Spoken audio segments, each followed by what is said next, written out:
BNP সরকারের নির্বাচনী প্রতিশ্রুতির অন্যতম ফ্যামিলি কার্ড। ভোটার আকর্ষণে দলের ট্রাম্প কার্ড ছিল এটি। এখন প্রতিশ্রুতি রক্ষার পালা। ফ্যামিলি কার্ড বিতরণ শুরু করতে গঠন হয়েছে মন্ত্রিসভা কমিটি।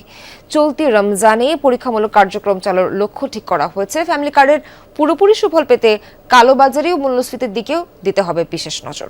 বিস্তারিত সহকর্মী তাজনুর ইসলামের রিপোর্টে। রেইনবো অলরাউন্ডার এক্সটেরিয়র পে বাড়ির বাইরের দেয়ালের সুরক্ষা নিয়ে থাকুন নিশ্চিন্ত, সাথে পাচ্ছেন 10 বছরের ওয়ারেন্টি। পূর্বাঞ্চলের হর্দি বাজারে পড়েছে বিকেলের নরম রোদ। বালু নদীর পাড়ের এই ছোট্ট হাটে রোজার দিনে নেই সেরকম ব্যস্ততা, তবে নিয়ম করে পণ্যের পসরা সাজিয়ে বসেন প্রবীণ এই নারীরা। বয়সের ভারে শরীর নুয়ে পড়লেও মনের জোরে চলছে জীবন। সারাদিন বাবা এক দুপুর ইতানি করি, আবার রোজার মাস না সহালায় বলুন, আর কোনো কাম করি না বাবা। এই শাক পাতা তুলি, দুগা ডিন্ডু মান্না বেশি, আশপালি মুরগি পালি। অনেক কষ্ট আমার বাবা, আমার অনেক কষ্ট। আমি শাক সবজি দুইটা নাতিন পালি। নতুন সরকারের ফ্যামিলি কার্ডের প্রতিশ্রুতি শুনেছেন তারাও। মনে মনে এরই মধ্যে একরকমের বাসনাও তৈরি হয়েছে। তবে কোথায় কিভাবে পাওয়া যাবে এই কার্ড সে সম্পর্কে কিছুই জানেন না তারা। কোনো রকম চালায় 5-6 জন মানুষ খাওয়াইয়া, 5 জন মানুষ একজনে পারে সামলান দিত। আমাকে কেউ কোনো সাহায্য দেয় না বাবা। এই বিপদ, এই সমস্যা আমাকে। এই যে নিজে হাতে পাই করে চিলাপিলা খাওয়ানো লাগে। এমন শ্রমজীবী নারীরা যদি ফ্যামিলি কার্ডের আওতায় আসেন তবে নিশ্চিতভাবেই তারা সুফলভোগী হবেন।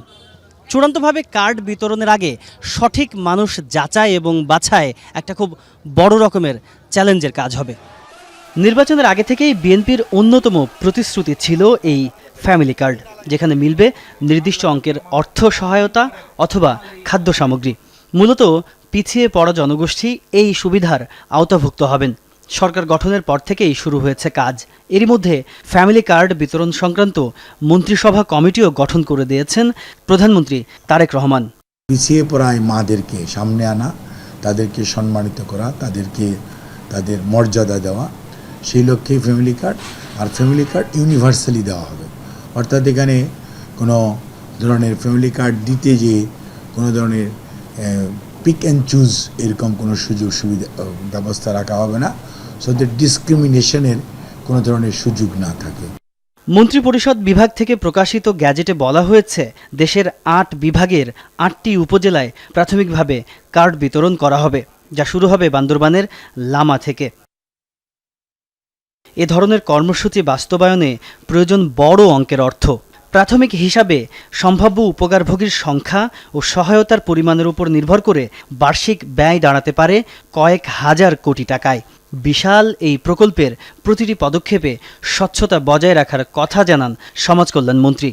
আমরা আমাদের আর্থিক সীমাবদ্ধতার কথা মাথায় রেখেই বর্তমান অর্থবৎসরে যেভাবেই হোক এখান যে টাকা প্রয়োজন, তারপর আগামী অর্থবৎসর এটার জন্য বাজেটারি অ্যালোকেশন এবং ডুপ্লিকেশন অফ ফাইন্যান্সিং এবং পিলফারেজ অফ ফাইন্যান্সিং, এগুলো প্রিভেন্ট করে ইনশাল্লাহ এটার বৃহৎ অংশই জোগাড় হয়ে যাবে।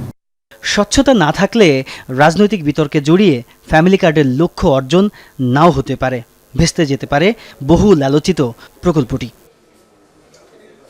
তাজনুর ইসলাম, যমুনা নিউজ, ঢাকা।